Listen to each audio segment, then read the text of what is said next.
আজকে রুটির সাথে খেয়েছি হালিমি ডাল। আসসালামু আলাইকুম, কেমন আছেন সবাই? আশা করছি ভালো আছেন। এই রান্নাটা আমি একদম নিজের মতো করে রান্না করেছি। যদি আপনাদের ভালো লেগে থাকে আপনারা ট্রাই করতে পারেন। এই হালিমি ডালটা বানানোর জন্য আমি সকল ডাল নিয়েছি 1/4 কাপ করে, সাথে পোলাও চালও নিয়েছি 1/4 কাপ, আর সরিষা নিয়েছি 1 চামচ। সবগুলোকে ভালো করে ধুয়ে আমি রসুন কুচি, আদা কুচি, পেঁয়াজ কুচি, কাঁচামরিচ, লবণ, হলুদ গুঁড়া, মরিচ গুঁড়া, জিরা ধনিয়ার গুঁড়া দিয়ে ভালো করে সিদ্ধ করে নিয়েছি। সিদ্ধ হয়ে গেলে আমি এগুলোকে ব্লেন্ড করে নিব। এরপর ব্লেন্ড করা হালিমের মিশ্রণটিতে আমি দিয়ে দিব গরম মশলার গুঁড়া এবং আস্ত গরম মশলা।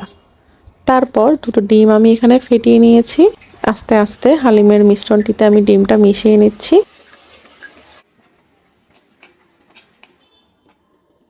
একটু বলক চলে এলে আমি ধনিয়া পাতা কুচি আর কাঁচামরিচ দিয়ে ডালটা নামিয়ে নিব। এরপর একটু বাগার দিয়ে দিব। বাগারের জন্য আমি তেলের মধ্যে পেঁয়াজ কুচি, আস্ত লাল মরিচ, সরিষা আর 1 চা চামচ মরিচের গুঁড়ো দিয়েছি, এতে কালারটা সুন্দর হবে। বাগারটা দিয়ে দিলাম। শেষ। এবার রুটি দিয়ে খাওয়ার পালা। দেখতে মাশাআল্লাহ কত লোভনীয় লাগছে, খেতেও আলহামদুলিল্লাহ খুব ভালো হয়েছিল।